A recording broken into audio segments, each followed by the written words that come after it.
Salam sejahtera kepada semua. Hari ini kita akan masuk satu subtopik baru. Tetapi masih di bawah 3 sektor. Yaitu 3.3G, menerangkan kesan perubahan perbelanjaan kerajaan dan cukai sekaligus terhadap keseimbangan pendapatan negara. So apakah kesan jika G atau T berubah terhadap pendapatan negara?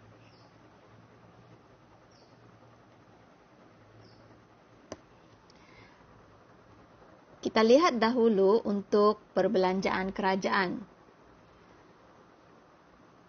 Perubahan perbelanjaan kerajaan akan mempengaruhi keseimbangan pendapatan negara secara langsung, ya. Di mana G naik, EI naik, Y naik. G turun, EI turun, dan Y turun. Kenapa kita kata ini hubungan adalah secara langsung mempengaruhi? Sebab anda boleh terus nampak, item G ini memang ada di dalam komponen EI. So, sebarang kenaikan dalam G, EI pun naik, dan Y naik. Dan sebarang perubahan ataupun penurunan dalam G, EI ikut turun dan Y turun. Maksudnya hubungan positif lah antara perbelanjaan kerajaan dengan pendapatan negara. Kita buat penerangan. Penerangan raja. Titik keseimbangan pendapatan negara asal DI kosong. Dengan pendapatan negara asal OY kosong. Apabila perbelanjaan kerajaan meningkat sebanyak perubahan G, keluk EI akan beralih ke atas dari EI kosong ke EI 1. Titik keseimbangan berubah dari I kosong ke I 1. Dan pendapatan negara meningkat dari OY0 ke OY1. Sebaliknya, jika perbelanjaan kerajaan berkurang, maka keluk EI akan beralih ke bawah dari EI0 ke EI2. Titik keseimbangan berubah dari I0 ke I2 dan pendapatan negara menurun dari 0Y0 ke 0Y2. So, kesimpulannya, hubungan perbelanjaan kerajaan dengan pendapatan negara ini adalah positif. G naik, Y naik. G turun, Y turun.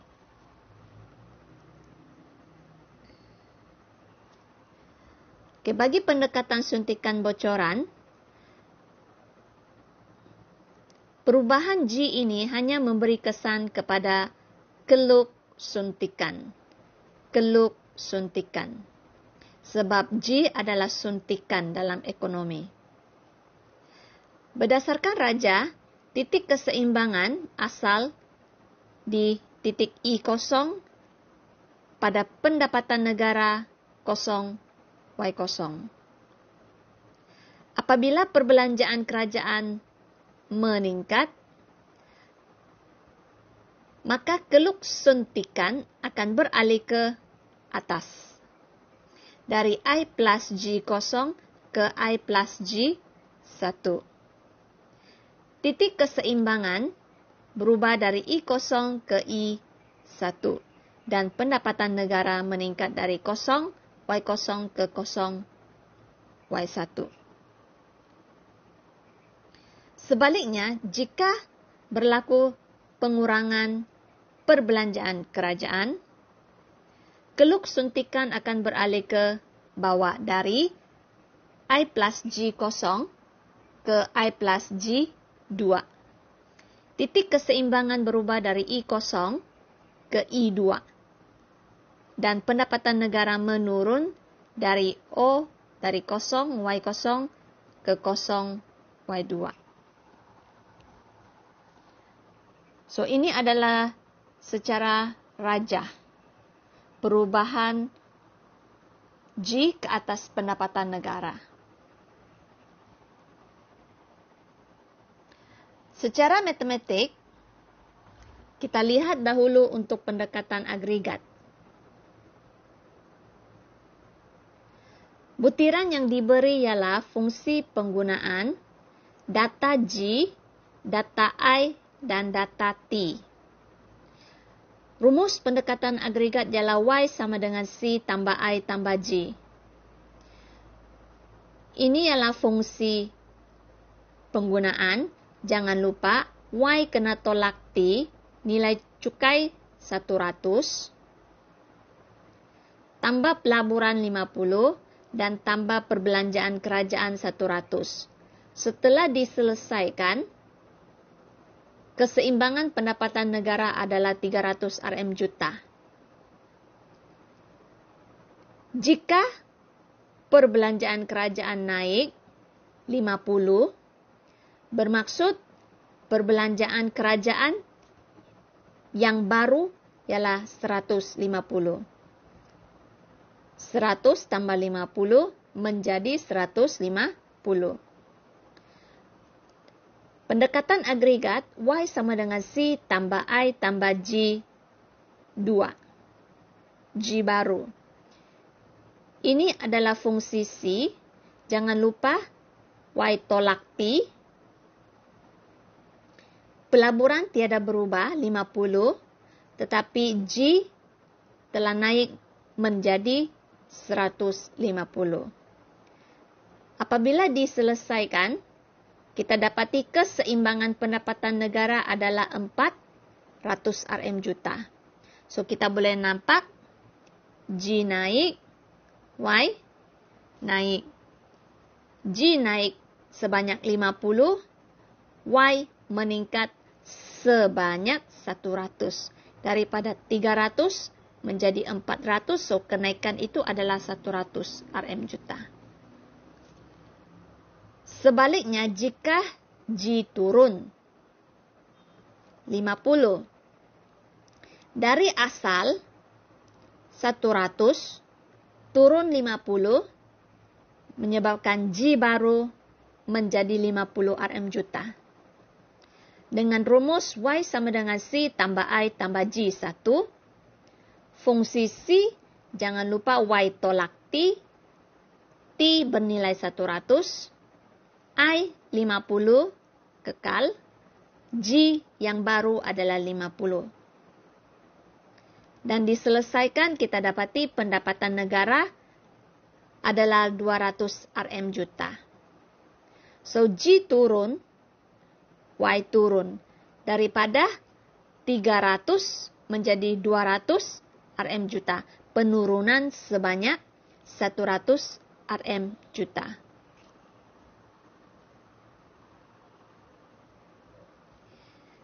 Oke, yang ini pula adalah pendekatan suntikan bocoran.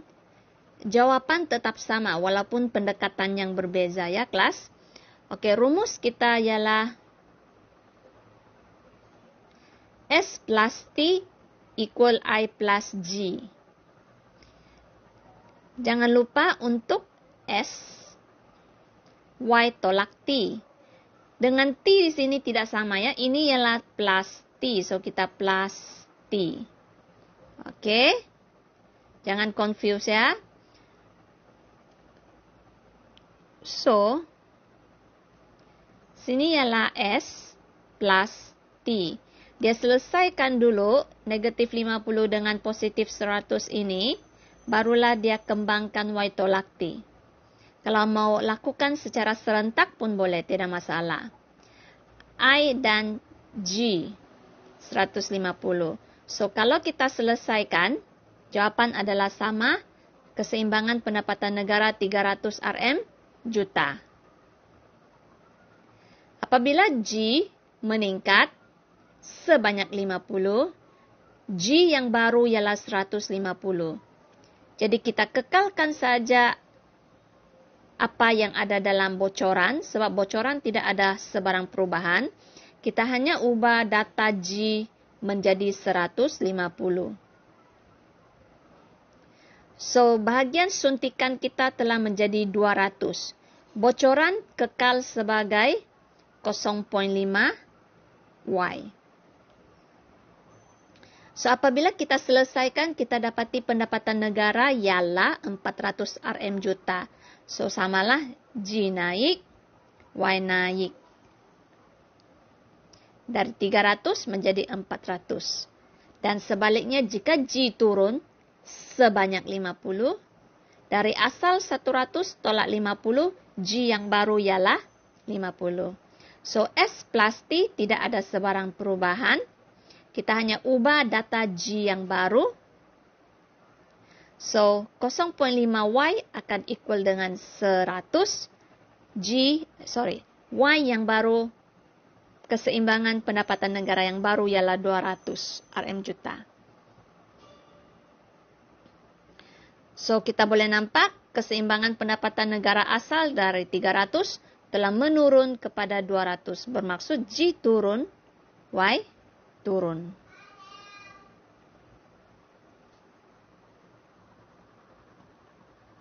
Seterusnya ialah kesan kepada pendapatan negara apabila cukai sekaligus berubah, ya. Perubahan cukai sekaligus ini adalah tidak secara langsunglah kesan dia ke atas pendapatan negara, ya. Sebab cukai perlu sebab kamu nampak dalam fungsi ini, kamu nampak item cukai, tidak nampak kan? Tidak nampak ada item T.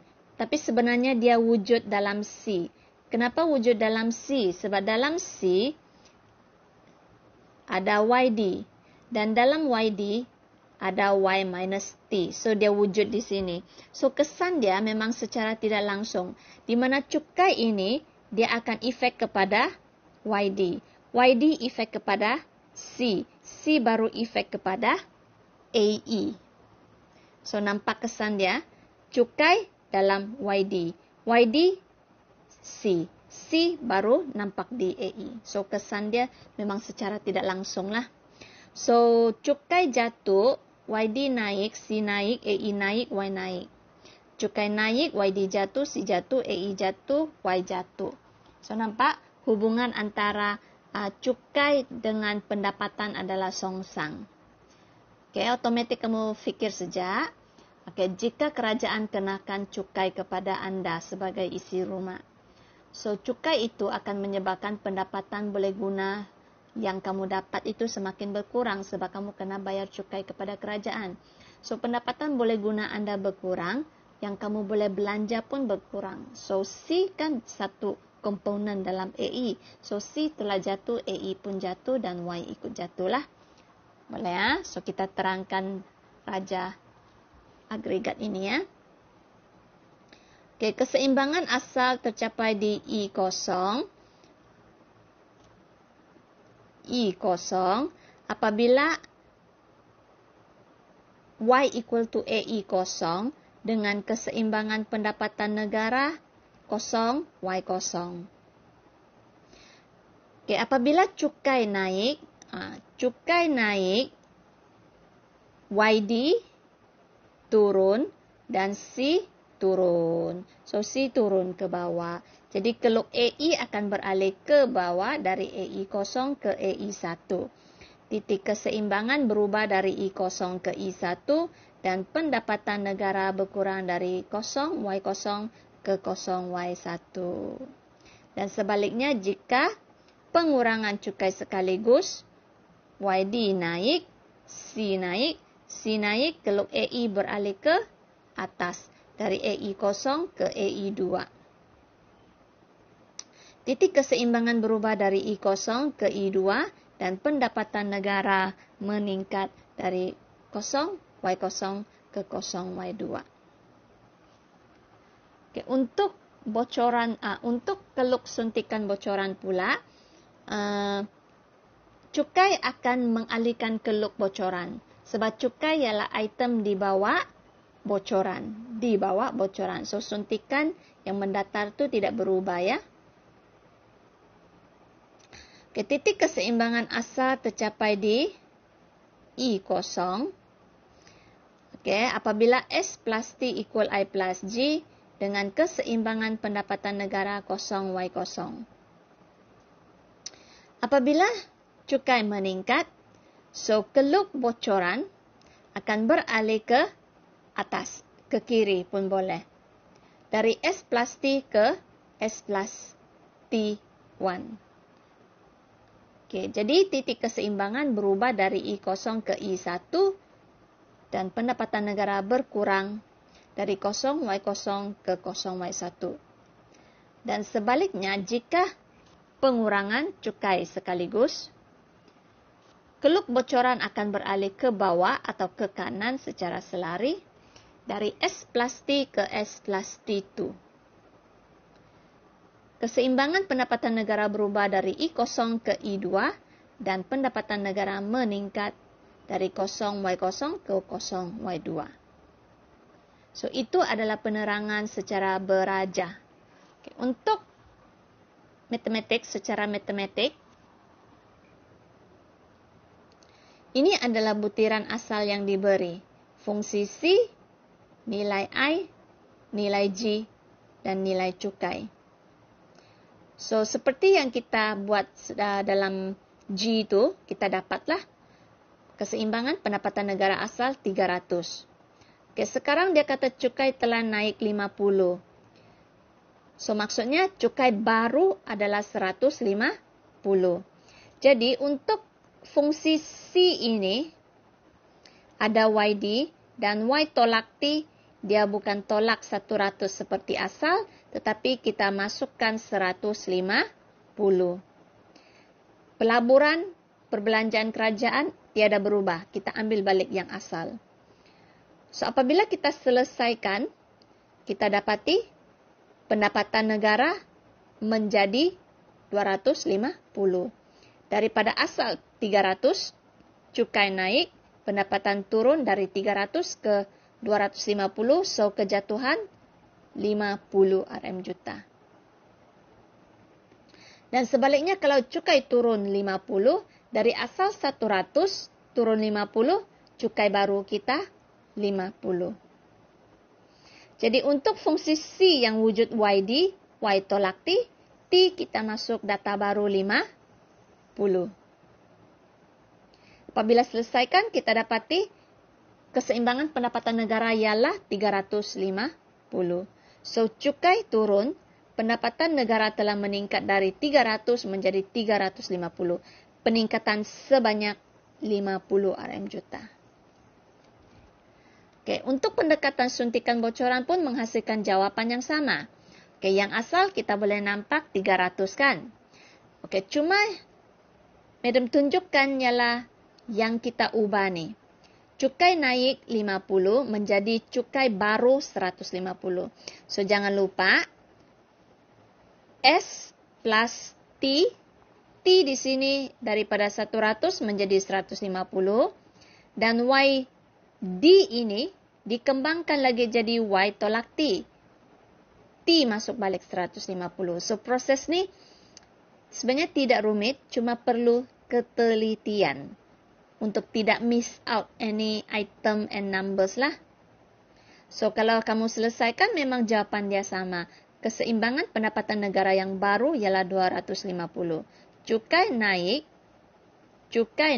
Y telah turun daripada 300 menjadi 250. Dan sebaliknya, jika cukai turun 50, cukai yang baru menjadi 50. So, sini ialah S plus T 50. YD ialah Y tolak T pun T kena masuk yang baru 50. Dan diselesaikan, keseimbangan pendapatan negara ialah 350 RM juta. Cukai turun, Y naik. Dari asal 300 menjadi 350. Kenaikan sebanyak 50 RM juta. Okay? So, kesimpulannya, kita boleh nampak untuk cukai dengan pendapatan, dia berhubungan songsang. Dan untuk perbelanjaan kerajaan dengan pendapatan, dia berhubungan langsung positif. Itu sahaja. Thank you, class.